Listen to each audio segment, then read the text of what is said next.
Terima kasih. Oke. Jadi kalau teman-teman yang sudah daftar tapi ingin berhalangan untuk hadir, jadi nanti bisa di-share informasinya lewat recording ini. Oke, terima kasih. Selamat pagi, Bapak dan Ibu, telah hadir dalam webinar kita kali ini. Perkenalkan, saya Robika Rosalin. Kali ini akan membahas seperti yang sudah dijelaskan oleh Mas Andri tentang pemeriksaan kesehatan metadata menggunakan participation reports. Sebelumnya saya mengucapkan terima kasih kepada Bapak dan Ibu yang sudah hadir berkenan untuk datang dalam webinar kali ini, dan tidak lupa juga mengucapkan terima kasih kepada PAP Media yang telah memfasilitasi acara ini sehingga bisa terlaksana. Sebelum saya mulai sharing informasi lebih lanjut mengenai pemeriksaan kesehatan metadata ini, mohon Bapak dan Ibu bisa berkenalan di chat, menyebutkan nama, asal kota, dan nama organisasinya supaya kita tahu peserta di pagi ini ada siapa aja. Silakan secara sekilas perkenalan.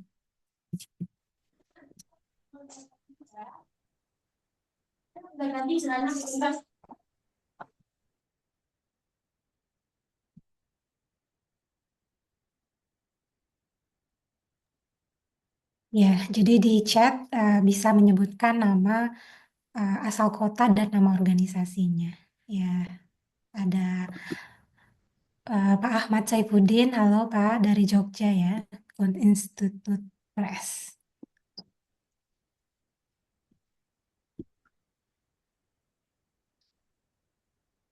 Oke.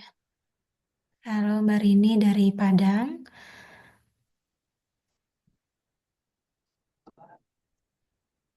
Salatiga, ada yang Purbalingga, ada yang dari Medan, dari Tangerang juga ada, Sumatera Selatan.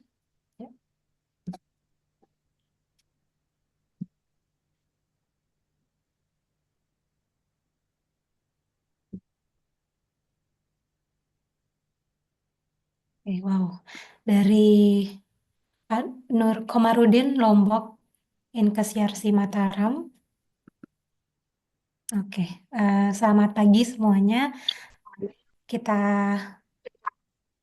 sembari mulai chat, perkenalan, saya mulai sharing informasinya.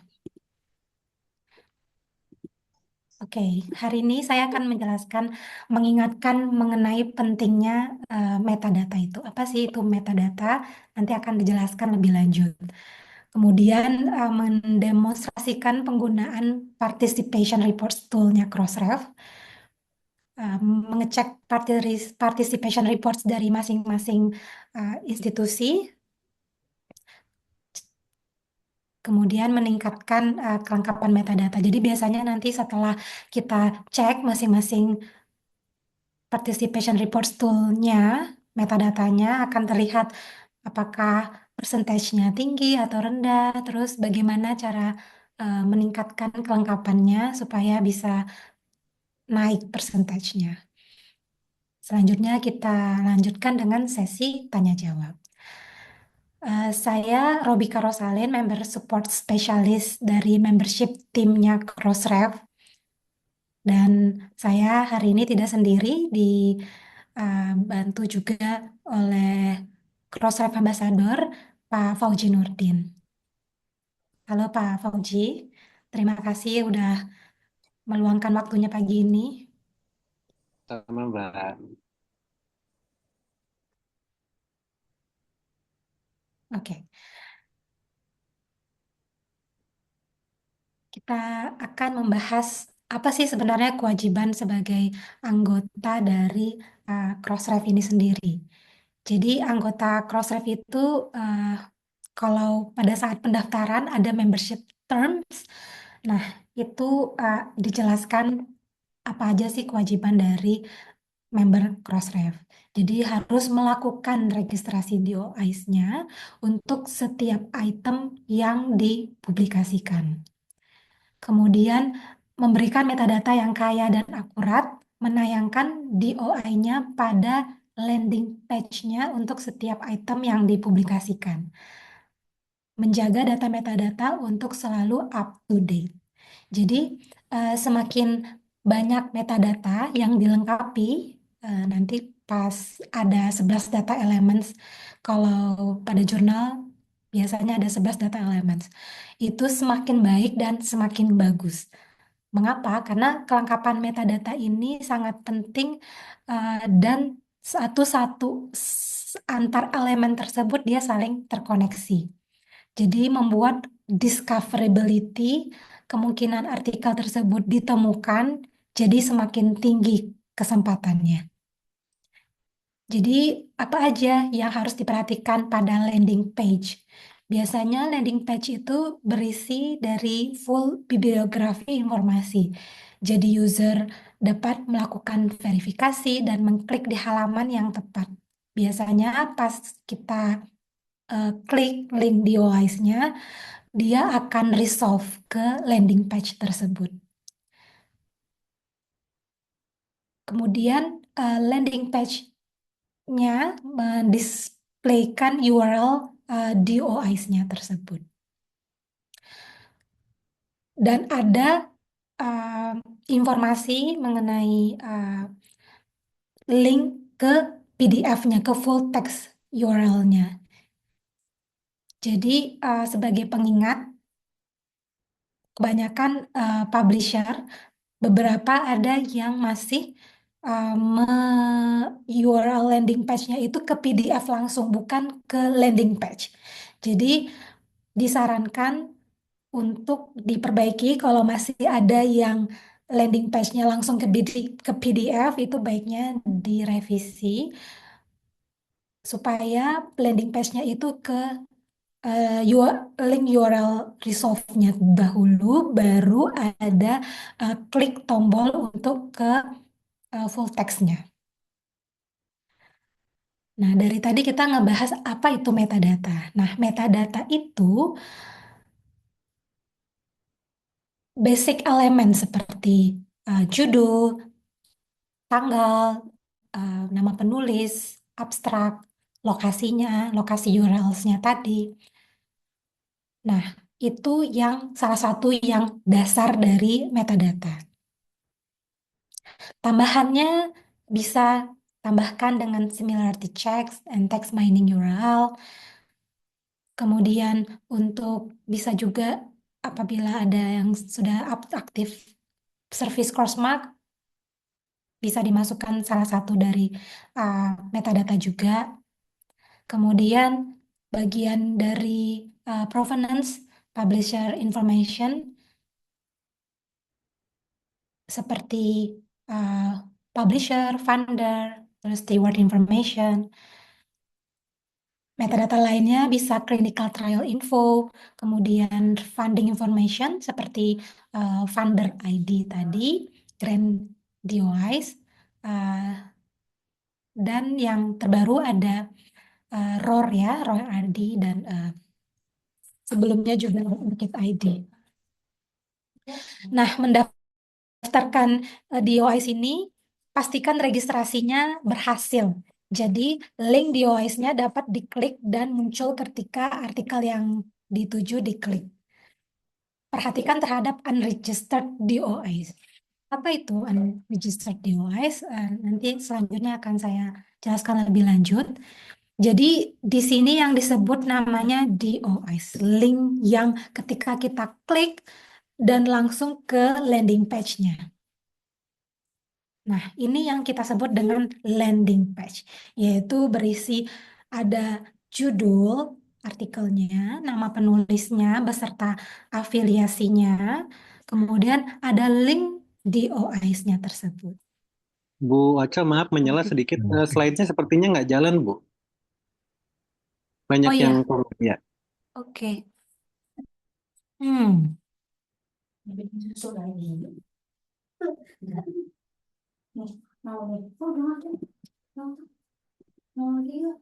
Coba lagi ya.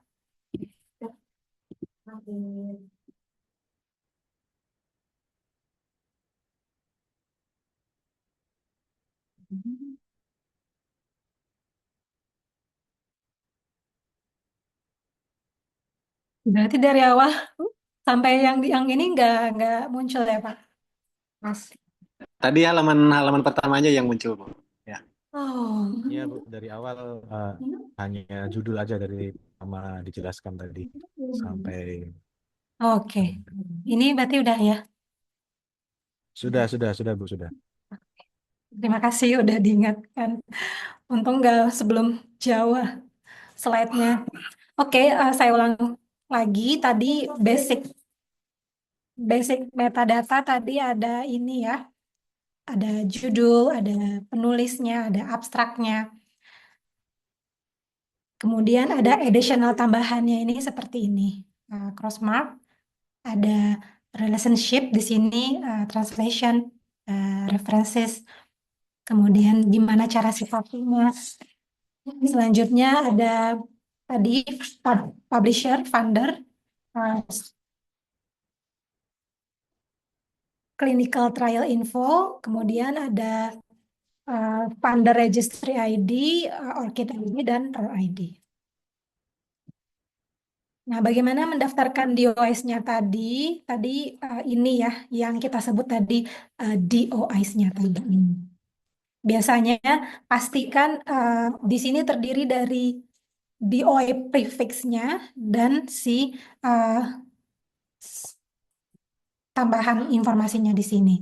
Nah, usahakan sesimpel mungkin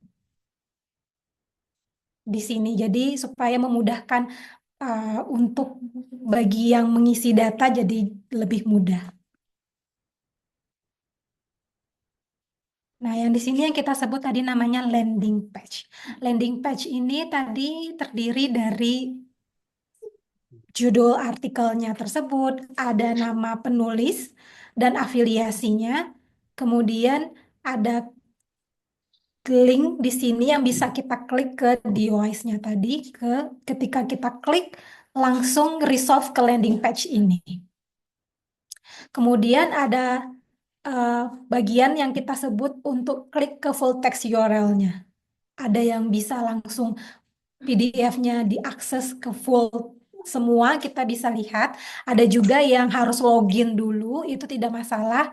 Ada juga harus berbayar dulu, juga tidak masalah. Yang penting ada klik untuk menuju full text URL-nya.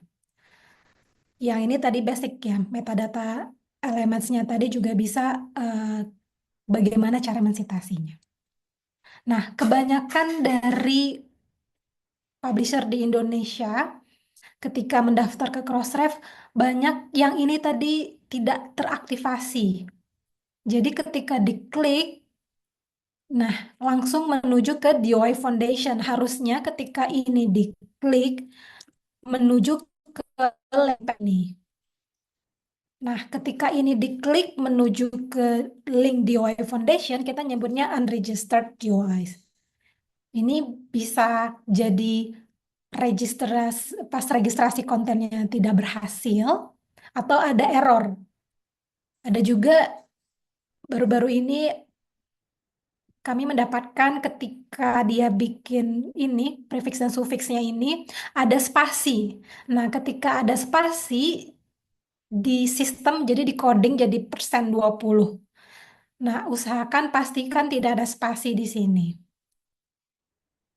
Jadi seperti ini, pastikan ketika diklik di OS-nya dia muncul ke landing page. Nah, dari semua elemen yang kita sebut tadi, idenya disebut dengan research nexus. Jadi diagram ini menjelaskan tentang bahwa Crossref seperti komunitas lainnya punya visi. Seperti catatan ilmiah yang dibangun oleh komunitas global demi kepentingan masyarakat. Jadi catatan ilmiah ini harus kaya, terbuka, dan dapat digunakan kembali. Namun juga perlu menghubungkan seluruh elemen catatan ilmiah tersebut. Nah, Tetapi nilai sebenarnya mulai muncul itu ketika antar elemen itu saling terhubung. Nah, mampu melacak hubungan tersebut seperti konten apa yang mengutip konten lain. Seperti itu. Jadi di lingkaran tengah ini Anda akan melihat rekaman metadata individual untuk setiap hal, type of contents-nya, metadata elements-nya di sini. Nah, sedangkan yang di luar ini adalah hubungan yang terkoneksi. Misalnya dari tadi artikelnya ada yang ngepost atau dipublish di jurnal. Kemudian ada yang nge-share linknya. Nah, jadi saling terhubung. Oh, jadi sangat bermanfaat ketika antar peneliti bisa mengetahui update terbaru dari penelitian lain. Misalnya dari universitas yang ada di Indonesia, terus atau penelitian yang ada di universitas di negara lain. Apalagi ada yang klik misalnya ngepost link artikel tersebut di misalnya di blognya atau di sosial medianya itu jadi saling bermanfaat. Atau misalnya di sini ketika fundingnya dimasukin di artikelnya. Jadi bisa saling bermanfaat juga buat peneliti lain. Oh, ternyata ada namanya eh, funding ini di dunia yang bisa membantu mendanai penelitian X misalnya seperti itu. Nah, mengapa ini penting?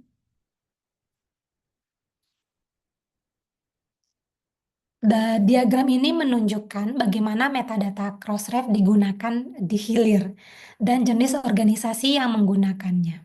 Nah, roda bagian luar itu yang menggunakan Crossref API untuk mengumpulkan data dan memanfaatkan fasilitas tersebut.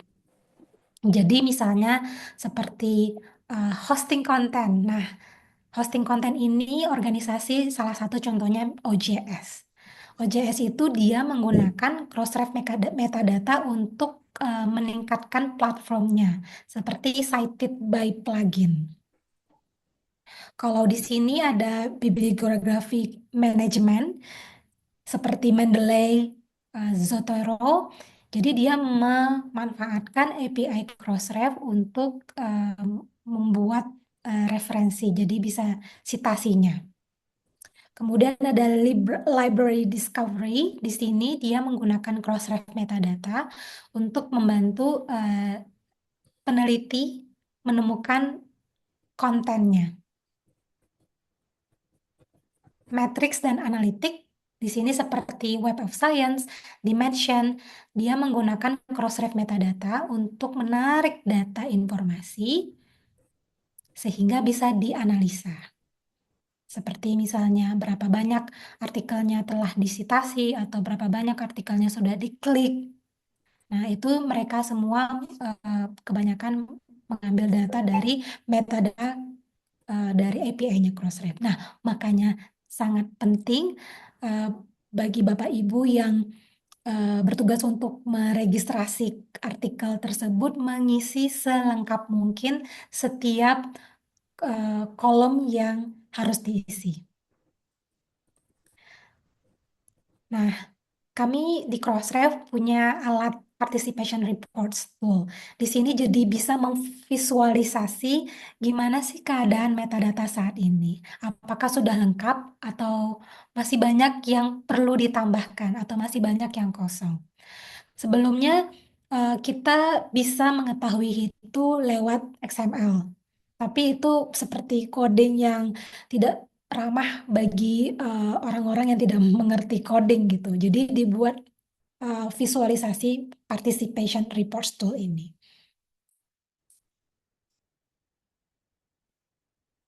Nah, bentukannya seperti ini. Kita perlu define a member, masukin nama akunnya. Jadi kalau misalnya ada yang tidak ketemu, misalnya nama organisasinya mungkin pas daftar di Crossref karena kan berdasarkan apa yang diregistrasi. Misalnya dia masukin University of Malang misalnya, tapi ternyata pas registrasi ke Crossref dia masukinnya University of Malang. Tapi ternyata pas dia search di sini Universitas Malang, jadi biasanya suka nggak ketemu di sini. Jadi eh, yang di sini biasanya nama yang ada di invoice-nya atau nama yang pada saat daftar pertama kali di Crossref. Jadi kalau misalnya ada Bapak Ibu nanti pas search namanya, kalau tidak ketemu bisa masukin di chat nomor DIY prefixnya nanti akan kami bantu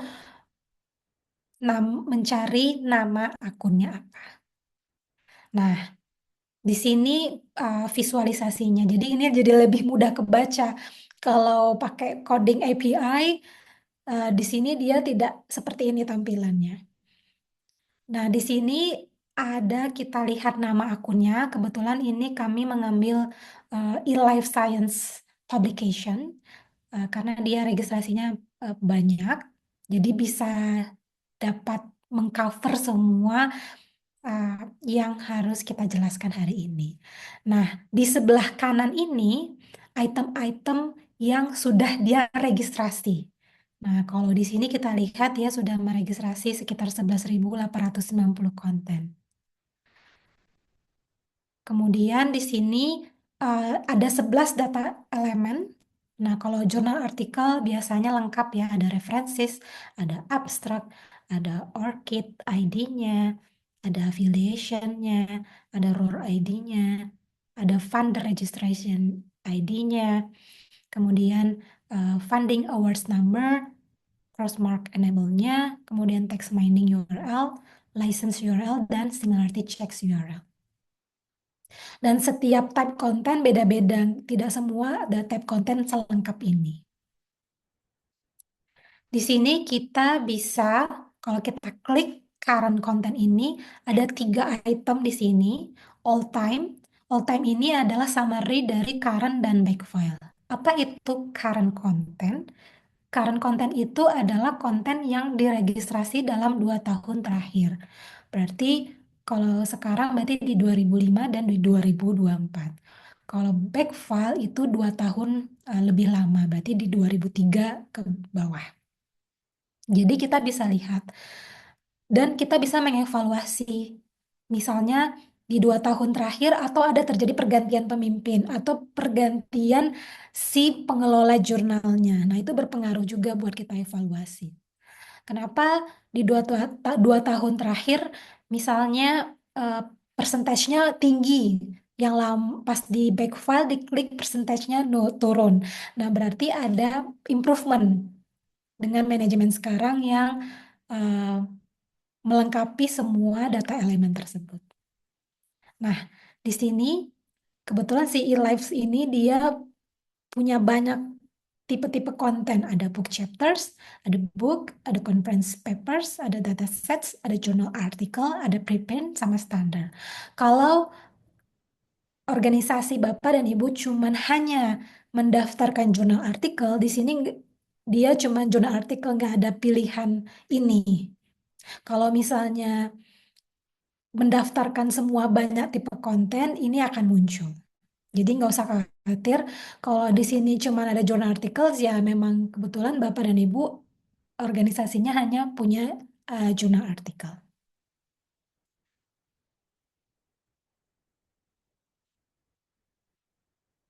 Nah, di sini kalau diklik search by title.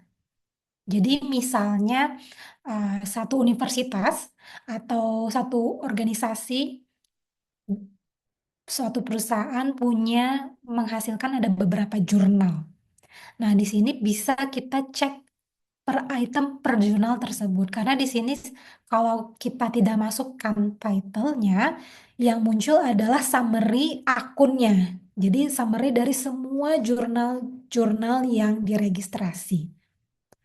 Kalau kita mau lihat siapa sih misalnya yang masing-masing jurnal kita pengen lihat yang mana nih yang harus diimprove. Misalnya jurnal A merasa dia sudah meregistrasi semua, kita bisa cek. Kalau misalnya ternyata ada jurnal B yang ternyata belum meregistrasi item metadata tersebut di sini, nah nilai persentase jadi turun. Jadi pastikan semua jurnal-jurnal Bapak dan Ibu registrasi item metadatanya yang harus diregistrasi tersebut.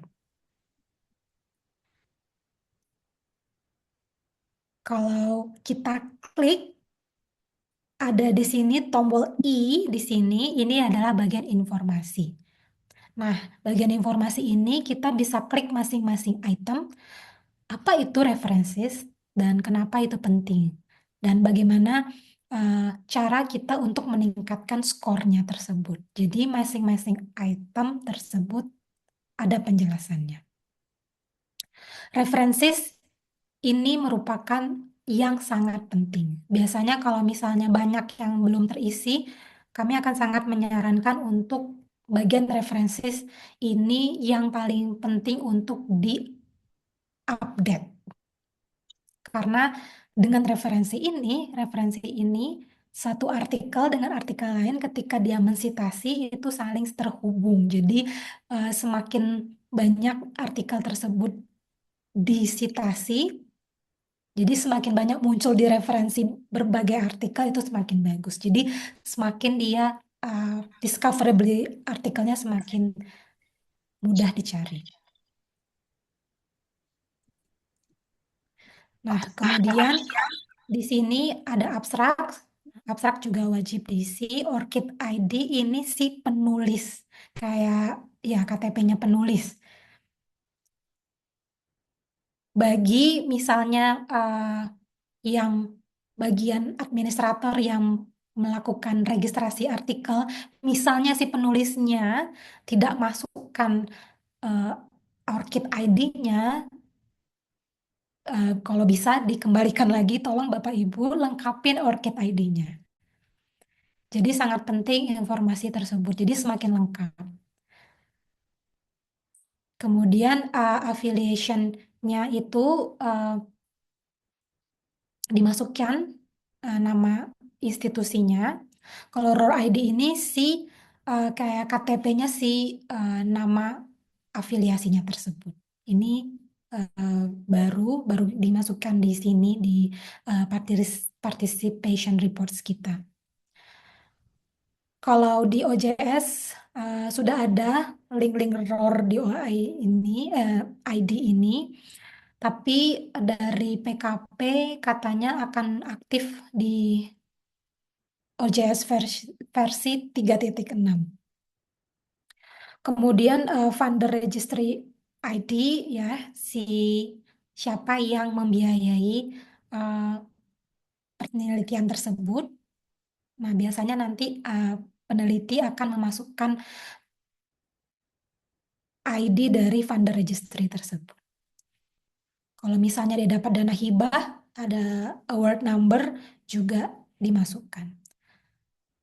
Crossmark tadi misalnya kalau udah diaktifkan, kita tahu artikelnya itu current atau pernah di-update, ada revisi, nanti biasanya ada crossmark terus ada updated. Jadi kita tahu artikelnya itu. Atau pernah artikelnya ditarik, retracted. Nah, si text mining URL itu tadi link artikel ke full PDF-nya. Similarity checks URL juga berhubungan dengan kalau di Crossref ya ada namanya service similarity check URL untuk kontennya dicek plagiarismnya. Di sini juga ada link URL-nya yang perlu dimasukkan juga dan semua di sini masuk ketika kita mengaktifkan plugin-pluginnya. Tadi Mas Andri udah sempat menjelaskan jangan lupa untuk mengenable si plugin yang ada di OJS. Sekarang kita bisa masing-masing Mas, Mbak, Bapak, Ibu bisa klik crossref.org members garis miring prep, garis miring, terus masukkan nama organisasinya. Ini coba saya kirim linknya ya di chat.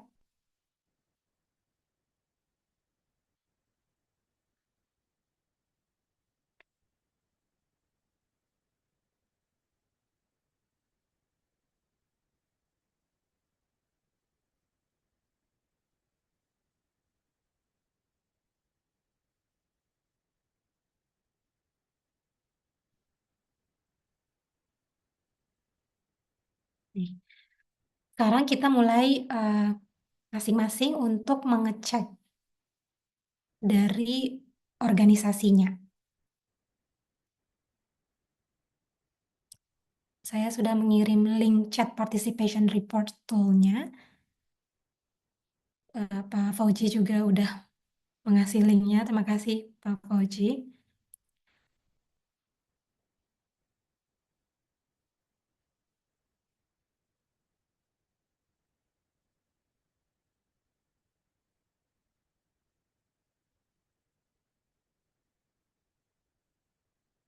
Oke, nanti saya akan menjelaskan lebih lanjut eh, bagaimana cara meningkatkan skornya dari masing-masing elemen.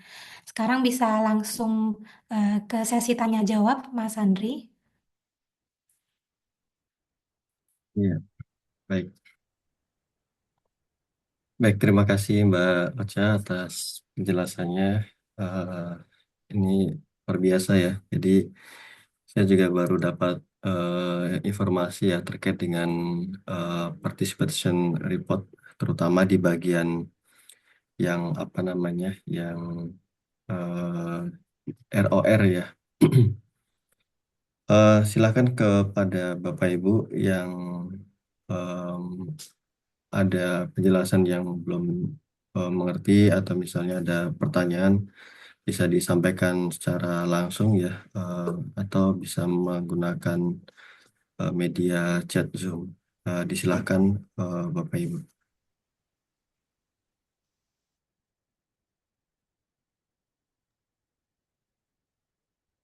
Jadi bisa langsung dicek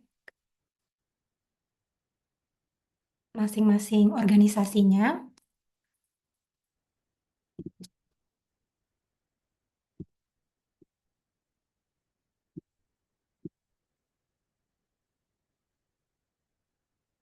Tadi coba saya cek ya.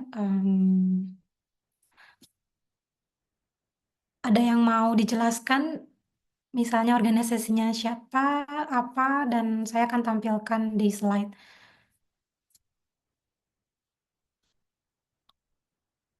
Oke, Pak Rizal Furkan, ya Ya, silakan Pak. ya, silakan Pak Rizal. Dari mana ini Pak Rizal? Mohon maaf ini masih belum masuk suaranya ini.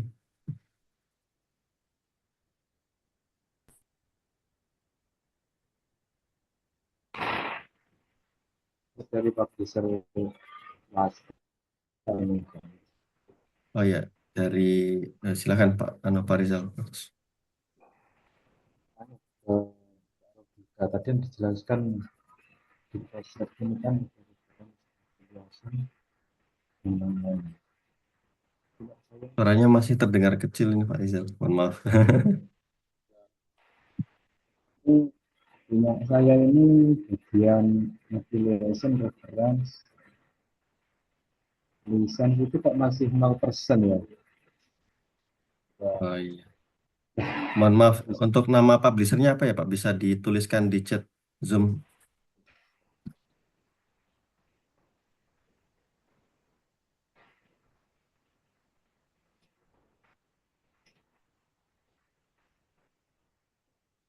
Karena masih baru atau gimana?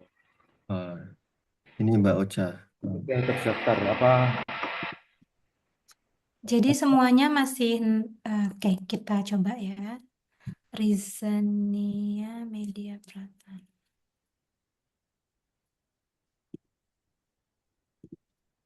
Sudah pernah diaktifasi kontennya Pak Rizal?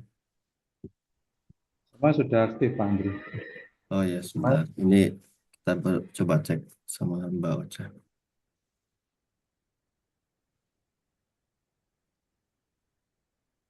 Oke, ini saya izin tampil slide lagi ya.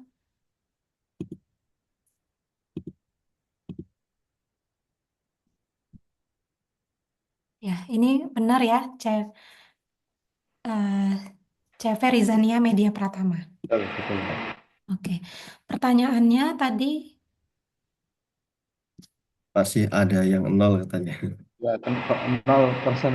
Tadi contoh dari kan reference, application itu Pak. oke. 96%. Ya, jadi di sini abstraknya udah 100%. Orchid ID ya ini kebanyakan kadang penulis tidak masukkan, tapi kita sebagai si yang bertugas masukin registrasi artikelnya, kalau bisa bagi yang tidak lengkap, bilang kami tidak bisa proses gitu, atau mohon melengkapi data Orchid ID. Nah, kebanyakan saya udah melihat banyak membernya Unive ID dan Pub Media, kebanyakan memang references dan affiliationnya masih 0%. Ini ada STD Muhammad Natsir juga masih 0 references dan affiliation. Di sini mau mengingatkan jangan lupa untuk mengaktifkan pluginnya. Nah, saya di sini dibantu oleh Pak Fauji Nurdin akan menjelaskan stepnya. Saya izin serahkan ke Pak Fauji untuk membantu menjelaskan bagaimana mengaktifkan references affiliation dan mengupdate kembali. Saya stop share screen ya, Pak. Ya, baik. Terima kasih Mbak Ocha. Disilakan kepada Pak Fauzi. Oke, baik. Terima kasih, Pak. Mohon maaf nih saya off kamera karena jaringannya kurang bagus, Pak, nih di sini. Apakah suara saya terdengar dengan jelas, Pak? Jelas. Nah, jelas ya. Oke. Eh, Terima kasih atas waktunya. Saya akan mencoba sedikit menjelaskan terkait dengan beberapa data yang terdapat di eh, report ya, participant report yang masih kosong, terutama di bagian reference, affiliation, sama tulisan URL. Ya. Jadi Bapak Ibu mohon dimengerti bahwa metadata yang kita storekan ke Crossref itu nanti akan terkumpul di sini semua, sehingga apa yang kita reportkan di metadata itu akan sangat berpengaruh terhadap kesehatan uh, jurnal kita gitu ya. Nah, salah satu contohnya adalah reference. Mungkin saya coba share screen. Kalau untuk reference,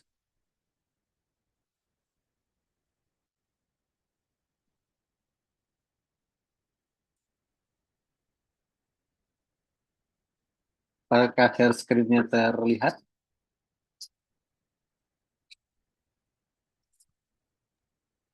Terlihat, Pak. Terlihat ya? Terlihat, Pak. Oke. Terlihat. Nah, oke, baik. Bapak Ibu, biasanya kalau untuk di apa namanya, di jurnal kita di OJS, baik itu versi OJS 2 ataupun OJS 3, biasanya kita tidak memperhatikan, bukan tidak memperhatikan ya, kurang memperhatikan reference. Reference itu biasanya kita hanya eh, apa yang diberikan oleh author itu kita langsung apa namanya terima begitu saja gitu ya. Nah sebenarnya data data reference ini bisa kita reportkan ke Crossref atau kita bisa daftarkan ke Crossref dengan dua cara ya. Cara yang pertama yang paling mudah adalah dengan menggunakan simple text query ya. Dengan menggunakan ini simple text query saya coba eh, kirim di kolom chat. Oke. Itu untuk mendeposit reference atau daftar pustaka sehingga nanti di reportnya sini di reference-nya itu akan bertambah ya. Nah, caranya bagaimana? Caranya ialah eh, reference dari jurnal kita, ya saya contohkan.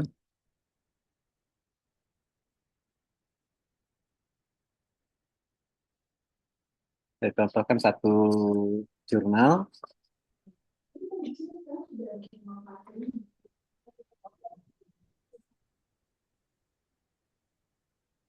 Salah. Ya, nanti tinggal di copy paste saja di sini untuk daftar pustakanya ya. Contoh, kita buka salah satu. Ini yang sudah publish ya. Jadi ini yang sudah publish ini ada dua cara sebenarnya. Ini yang kalau Bapak Ibu lihat di sini ada terjadi duplikasi doi ya. Nah ini karena apa? Karena saya depositkan ke apa namanya ke simple text query ini dan mungkin editornya lupa untuk mengedit apa namanya mengedit reference-nya. Oke, saya coba login dulu. Kita cari yang masih kosong ya. Informasi ini kami menggunakan OJS versi 3.3 ya, masih 3.3. Oke, contoh kita lihat ini ya. Kita buka publication-nya, kita lihat reference-nya di sini. Nah, ini kita tinggal copy ya Bapak Ibu ya. Kita copy kita pastekan di sini. Kita pastekan di sini. Pastikan apa namanya? per per antara satu artikel dengan artikel lain itu ada di enter, jangan sampai bersatu. Nah seperti ini. Nanti kita tinggal kalau mau misalkan tadi include PubMed ID result, kita tinggal centang ini, terus possible DOI juga tinggal klik ini. Nah ketika sudah kita tinggal klik submit. Kita tunggu beberapa saat sampai reference-nya muncul. Nah, seperti ini. Yang awalnya tidak ada DOI, dia akan muncul DOI. Nah, seperti ini. Nah, kalau misal kata sudah, ini tinggal kita copy, ya. Kita copy, kita masukkan lagi ke daftar pustaka sini. Nah, seperti ini. Ya, jadi nanti dipastikan bahwa apa namanya URL, sorry, reference yang diberikan itu tidak apa namanya tidak hanya eh, dibuat di OJS-nya saja, tapi distorkan juga ke Crossref-nya melalui simple text query. Itu yang cara yang pertama. Oke. Cara yang kedua itu bisa ada yang namanya reference linking. Ya, ada di plugin. Ada di plugin. eh,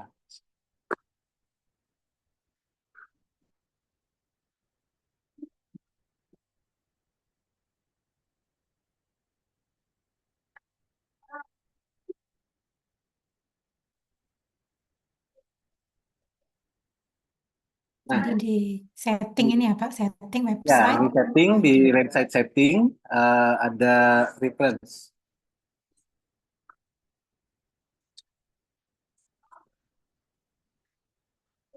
Nah, ini ada Crossref reference linking gitu ya. Nah, ini sudah dicentang, ini sudah otomatis ya. Nanti akan langsung otomatis terregistry. Tapi kalau bisa kata masih eh, tidak ada apa namanya untuk plugin ini, maka bisa menggunakan dengan langkah simple text query tadi. Nah, yang kedua untuk institusi ini kenapa banyak yang eh, tidak terdaftar gitu ya, tidak terdaftar ataupun tidak muncul karena terkadang autor itu memasukkan institusinya itu lengkap, Bapak Ibu. Jadi lengkapnya itu dia memasukkannya mulai dari program studi, fakultas, dan universitas sehingga cross-ref sendiri apa namanya metadatanya tidak bisa terbaca seperti itu. Nah, dan ini juga perlu beberapa waktu ya untuk crosser bisa membaca karena punya kami juga sama baru beberapa waktu ini kita kita coba bersihkan apa namanya metadatanya dengan hanya menyebutkan universitas saja. Yang paling enak itu adalah ketika universitasnya itu sudah terdaftar di ROR ID. Nah, beberapa minggu ke belakang saya ada pertemuan dengan tim ROR ID, ya. Dan memang saat ini masih banyak yang belum terdaftar di ROR. Nanti Bapak Ibu jika berkenan untuk mendaftarkan atau merubah data yang ada di ROR, nanti bisa saya sharing. Nah, jadi itu untuk affiliation ya, rata-rata semuanya menyebutkan mulai dari prodi. Biasanya diisinya itu program studi, misal kata kesehatan masyarakat, Fakultas Kesehatan, Universitas Sarimulya. Yang seharusnya itu adalah Universitas Sarimulya. Nah, terus untuk license URL biasanya itu ada di settingan juga ya, di settingan license. Bentar. Dia jadi tiap tiap apa namanya penerbitan itu.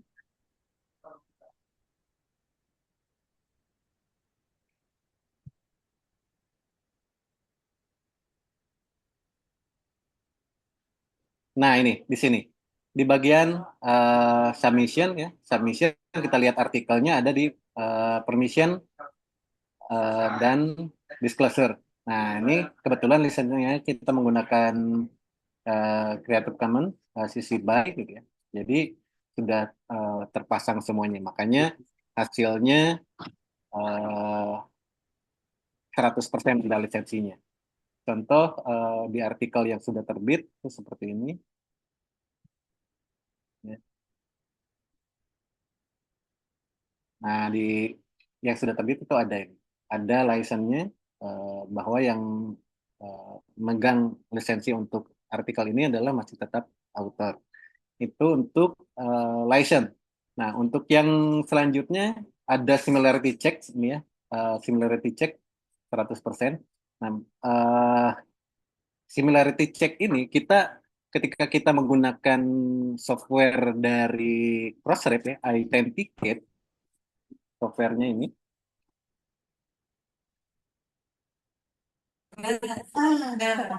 ya,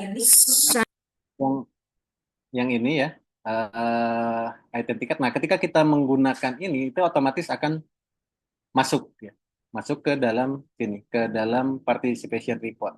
Karena untuk jurnal yang ada di kami itu biasanya kami melakukan pengecekan plagiat dengan menggunakan similarity check seperti itu. Mungkin itu Bu Ocha yang bisa saya sampaikan. Jika ada pertanyaan, monggo dipersilahkan. Terima kasih banyak,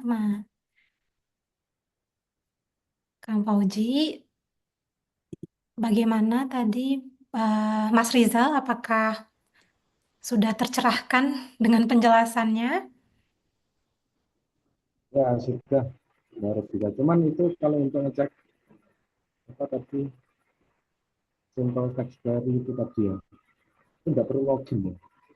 Eh, perlu, Oh, login. iya. Jadi kalau kalau untuk mau, jadi kalau sebentar, saya buka, saya izin share screen. Oke. Kalau hanya sekedar ingin mau copy paste aja, tidak perlu login. Nih, tadi kita misalnya mau ini submit, tapi ketika deposit wajib login.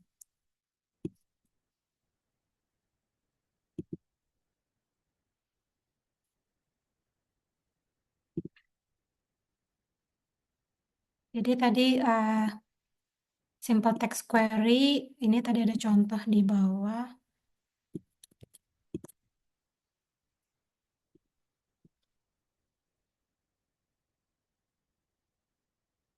Nah, ini tadi kalau karena tadi mau depositnya lewat OJS, jadi copy paste ini, seperti yang sudah dijelaskan sama Pak Fauji.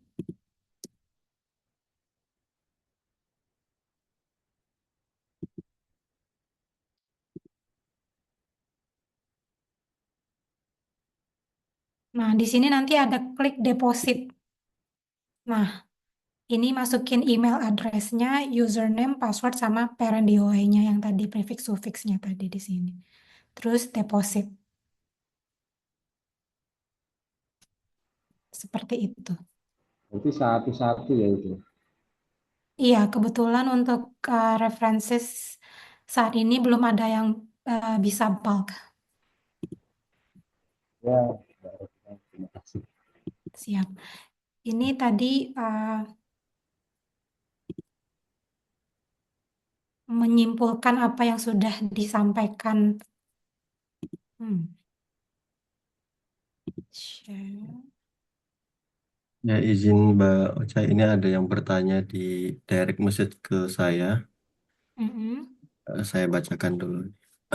Em, apakah berlaku untuk artikel yang sudah terbit? Nah, ini yang tadi sudah dilakukan, terus artikelnya sudah terbit, sudah istilahnya sudah aktif DOI-nya, Mm-mm. terus ternyata dicek di participation report-nya masih kosong. Nah, itu em, pertanyaan dari Pak Hasbi, apakah berlaku untuk artikel yang sudah terbit seperti itu?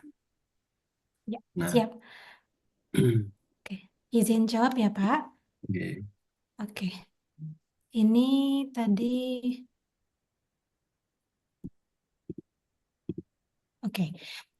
Tadi pastikan tadi plugin-pluginnya di OJS diaktifkan. Di sini ada klik. Jadi setiap OJS version akan beda-beda ya lokasi-lokasinya. Tapi pastiin cari aja nanti di bagian public identifier pluginsnya diklik tombol DOI-nya. Kalau bisa tadi seperti Mas Andri udah jelaskan, yang belum update OJS versionnya yang terbaru, kalau bisa mohon di-upgrade karena akan mendapatkan fitur-fitur yang lebih banyak lagi dan memudahkan dalam meregistrasi kontennya. Tadi Pak Media sendiri akan membantu untuk memfasilitasi bagaimana mengupgrade OJS ke versi yang terbaru. Mengaktifkan DOI pluginnya ini lebih sangat memudahkan daripada XML upload to admin tool. Jadi register konten secara otomatis dengan menggunakan OJS plugin ini sangat direkomendasikan. Jangan lupa klik klik eh, kotak box di sini, diklik untuk supaya si eh, automatic pluginnya tersebut. Nah, jadi tadi login ke OJS-nya, masukkan username sama role-nya. Di sini username, email yang didaftarkan sama role yang sudah diberikan oleh biasanya pas registrasi sebagai member nanti dari Pub Media akan nge-share informasi detailnya, role-nya apa, username-nya juga. Nah, di sini kan ada klik nih, tombol OJS will deposit assign device automatically to Crossref. Nah, ini diklik tombolnya. Kemudian klik save. Tadi yang reference plugin yang udah dijelaskan sama Pak Nurdin juga ada dua hal yang perlu diperhatikan. Tadi workflow settingsnya di dashboardnya, jadi dibuka dashboardnya. Kemudian reference metadatanya itu diklik checkboxnya enable reference metadata. Ini tergantung OJS versi masing-masing. Letaknya ada di berbagai macam. Aku lihat ada beda-beda. Kalau di settings workflow, terus klik metadata, kemudian search reference, dan klik kotak boxnya itu diklik. Jadi enable reference metadata, kemudian save. Kemudian tadi website settings, reference linking plugin yang tadi Pak Nurdin juga udah jelasin. Website plugin, kemudian search, install pluginnya, kemudian cari item ticket. Oh, ini yang reference plugin tadi. Kalau reference plugin tadi seperti yang sudah dijelaskan tadi sama Pak Nurdin. Kalau yang Authenticate sama di bagian di website plugin tadi, cari Authenticate. Kemudian diklik sini tombolnya, diaktifkan, di-enablekan. Nah, tadi pertanyaan bagaimana artikelnya sudah didaftarkan, sudah dipublish, tapi kita pengen meredepositkan si referensinya. Nah, jadi di-unpublish dulu. Ini akan saya jelaskan sekilas, tapi kalau masih ada waktu nanti Pak Nurdin bisa jelaskan langsung real life di OJS website-nya. Kita lihat di archive di sini, kemudian cari artikel mana nih yang mau kita update referensinya. Kemudian kita unpublish, misalnya tadi kita mau artikel yang nomor 723 ini. Kemudian kita unpublish. Tadi yang dari publish, klik jadi unpublish. Kemudian klik references, kemudian masukin lagi references yang mau diupdate seperti yang udah dijelaskan Pak Nurdin tadi. Kalau misalnya belum lengkap ke simple text query, copy paste, terus taruh di sini. Kemudian klik save. Kemudian klik publish. Klik di OS-nya di sini. Kemudian ya submit ya di sini. Di assign juga. Seperti itu. Jadi pastikan plugin-plugin yang belum diaktifkan di checkbox, di klik-klik-klik yang tadi ada Authenticate, ada reference plugin, ada yang DOI plugin yang automatic juga diklik. Kemudian bagi yang referensinya masih 0% diredeposit lagi dengan cara yang tadi sudah dijelaskan. Siap Mas Andri? Baik, terima kasih Mbak Ocha. Nah ini ada satu pertanyaan dari em, Pak Padriansah ini. Jadi ini sebenarnya agak ini ya, tapi masih masih ada kaitannya juga dengan topik kita. Dia bertanya, bagaimana jika ada jurnal yang sudah pernah aktivasi di prefix yang lain, sedangkan sekarang mau aktivasi dengan prefix yang berbeda ya, karena prefix yang lama dinonaktifkan. Nah, mohon arahannya. Ini sepertinya ganti publisher ini. Ya, mohon penjelasannya, Mbak Ocha. Terima kasih. Oke. Di sini jadi ganti prefixnya berbeda ya. Jadi makanya failed di sini. Oke. Ya, betul. Nah, di sini kita ada namanya title transfer. Nah, title transfer tadi yang memindahkan DOI prefix artikel A ke DOI prefix B. Jadi DOI prefixnya jadi berubah ke publisher baru karena misalnya jurnal ini merger misalnya, dia merger atau misalnya dia sudah tidak aktif lagi, pilot misalnya terus dibeli sama organisasi lain misalnya bisa juga. Atau misalnya tadi eh, institusi gabung jadi universitas, jadi mungkin ada gabung institusi ABC terus gabung. Nah, itu namanya kita sebut pindah DOI prefix misalnya. Nah, jadi untuk caranya title transfer itu request ke member at crossref.org. Saya masukin di chat nama emailnya.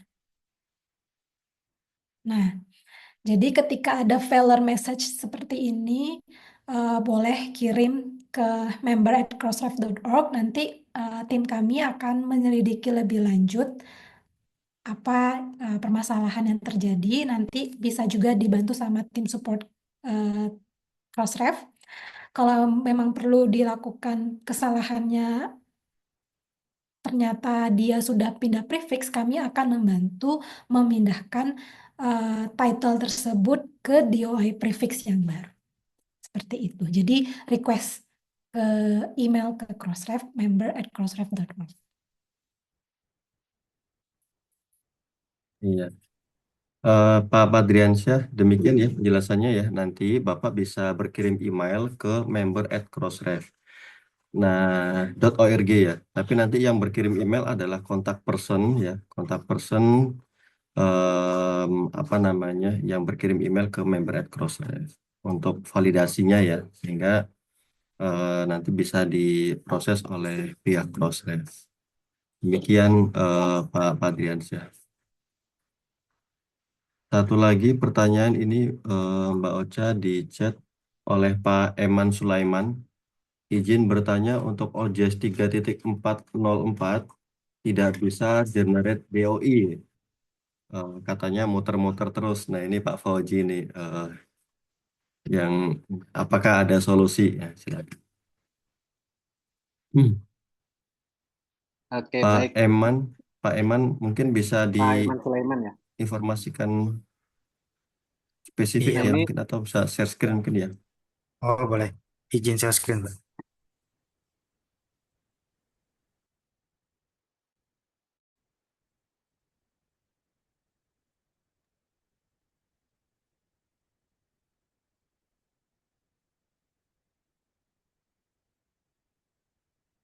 Sudah terlihat, Pak? Di saya masih proses. Oh iya. Ya, sudah terlihat. Nah ini Pak, jadi yang doi yang ini muter-muter terus ini nggak bisa diutak-atik. Baik nih doi asik mas segala macam muter-muter gini aja. Itu yang di Paiman. Hah? Iya. Di Paiman ditanya. Eh, Pak Fauji mungkin oke. bisa ngebantu ini. Silakan. Untuk di settingan DOI-nya sudah di setting belum, Pak? Di mananya Pak? Di jurnal apa website apa di Eh, mana? Coba di tools. Tools, tools. Oh ini. Ya.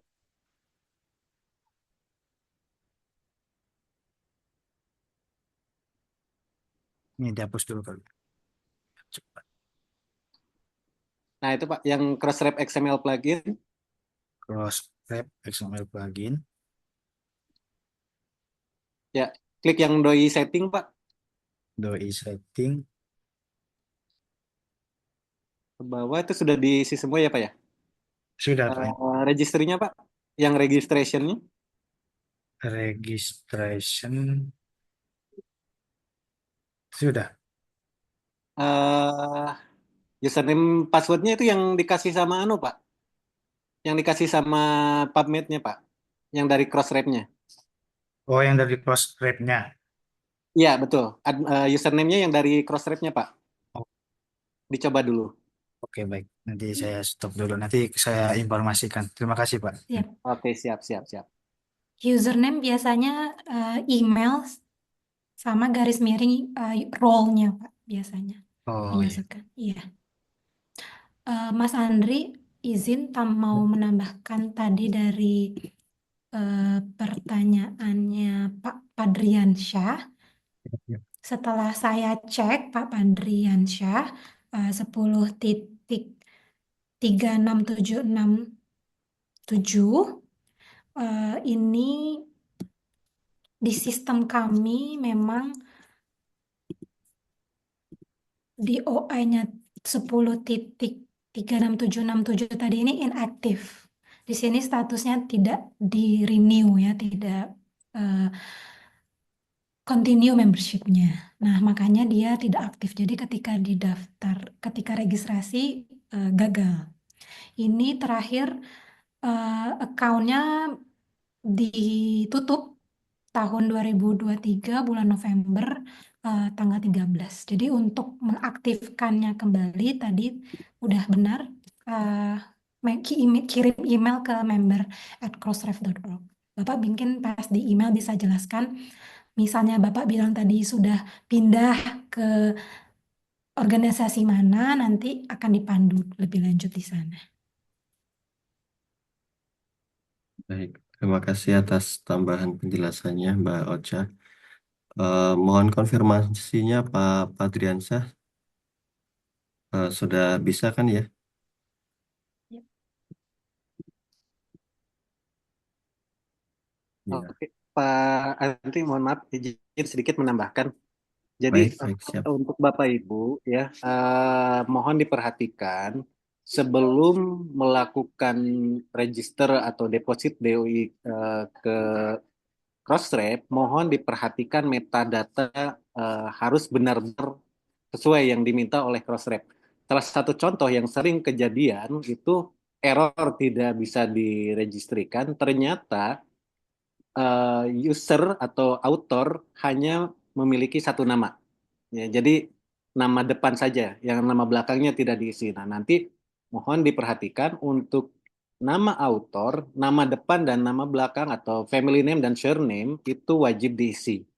Nah, ketika diisi kedua-duanya, insya Allah pasti akan lancar kalau tidak ada error di tempat lainnya. Biasanya terkadang di abstrak itu ada eh, tanda atau apa namanya, simbol-simbol unik yang memang tidak bisa diterima oleh Crossref. Kemarin saya beberapa kali menemukan ada lambang dan apa gitu ya, dan yang dalam bentuk angka 8 itu dia seperti terhidden seperti itu.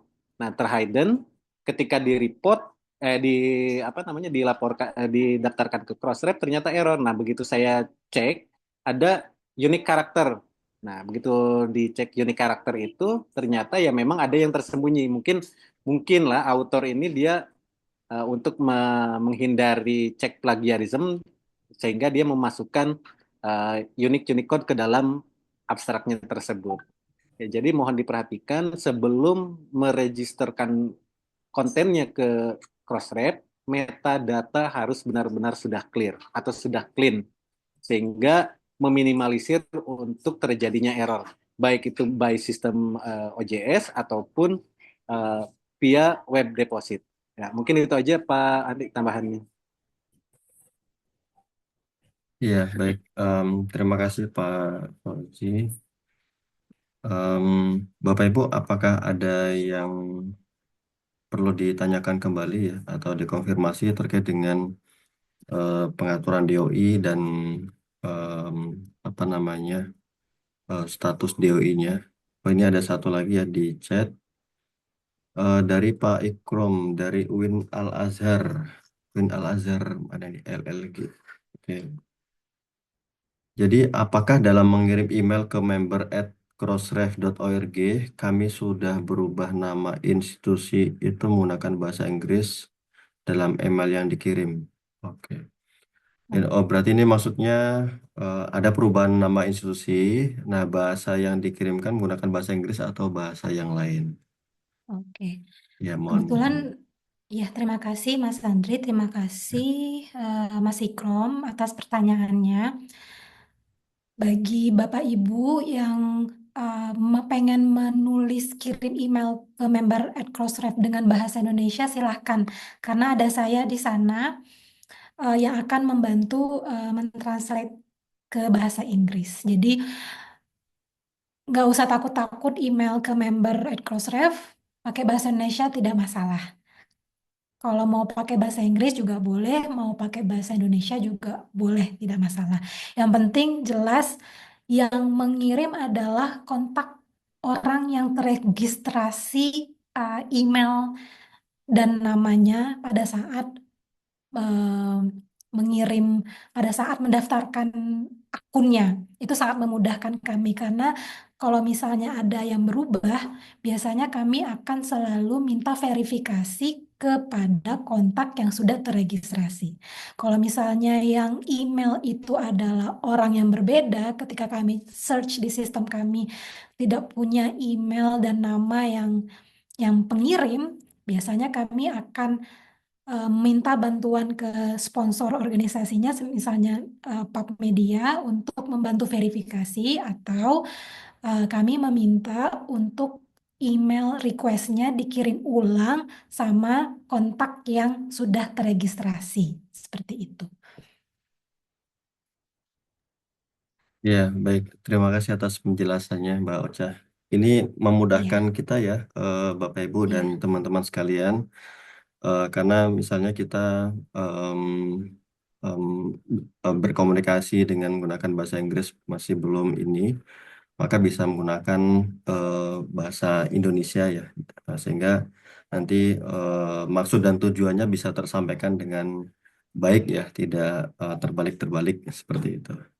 iya. Ya. Kadang tambahan lagi, jangan lupa masukkan data nama akun dan nama DOI prefix-nya. Karena itu Oh sangat iya. penting. Jadi kadang banyak juga yang email udah Hmm. bilang curhat ini itu, tapi nggak menyebutkan nama akun dan DOI prefix-nya. Jadinya kita nanya lagi, apakah Anda sudah member Crossref? Dan yang email pun ternyata tidak terregistrasi datanya di kami. Jadi biasanya kami akan kirim email balik, apakah boleh menyebutkan nama akun dan DOI prefix-nya, biar kami bantu lebih lanjut seperti itu. Jadi supaya makin cepat direspon dan semakin cepat diproses apa yang di request, pastikan yang mengirim email adalah si pihak sponsor atau si kontak yang udah terregistrasi, dan masukkan jelaskan nama akun dan DOI prefix-nya. Seperti itu. Baik, terima kasih atas penjelasannya Mbak Ocha. Bapak Ibu, masih ada lagi yang mau dikonfirmasi atau ditanyakan terkait dengan materi webinar pada pagi ini?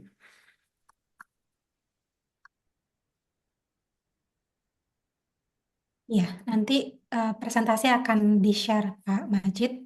Akan saya share lewat Mas Andri ya, lewat Pak Media. Mas Andri boleh sedikit, mungkin semenit mau share screen sedikit tentang update similarity check. Boleh, boleh, siap. Sedikit aja. Oke.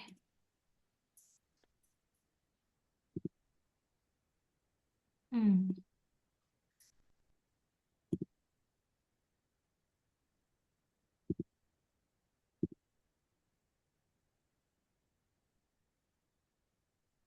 Pause sebentar ya.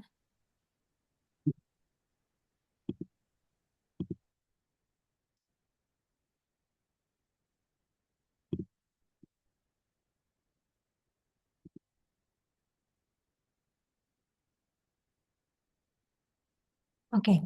Nah, cara update similarity check URL eh, saat ini paling mudah lewat web deposit form. Kalau misalnya tadi persentase masih rendah, jadi kita bisa mengupload yang similarity check URL-nya yang masih nol. Jadi caranya adalah generate CSV file lewat link ini, nanti saya akan kirim ke lewat chat. Nah, nanti di sini masukin member name-nya, masukin member ID-nya. Kalau misalnya member ID-nya tidak tahu, bisa kirim email ke kita, member@crossref.org, untuk meminta member ID. Kemudian generate CSV filenya.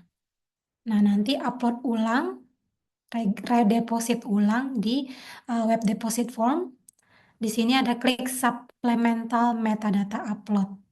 Nah, di sini kemudian lanjut ke step 2, kemudian choose file yang tadi yang pas di generate. Ada yang bagian 00-nya, kemudian di-upload di sini, kemudian upload CSV data.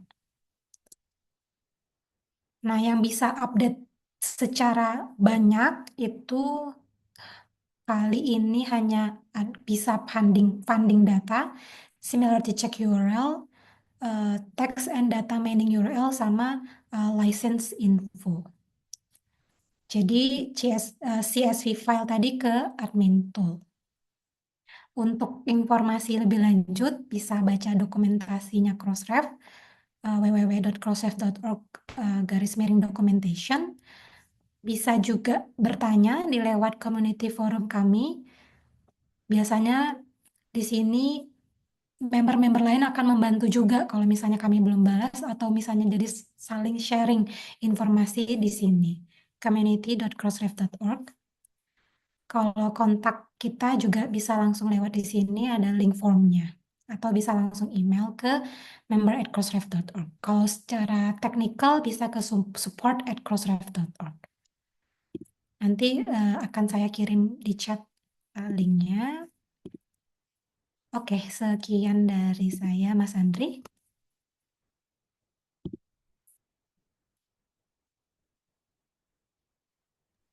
Baik, terima kasih Mbak Ocha atas pemaparannya.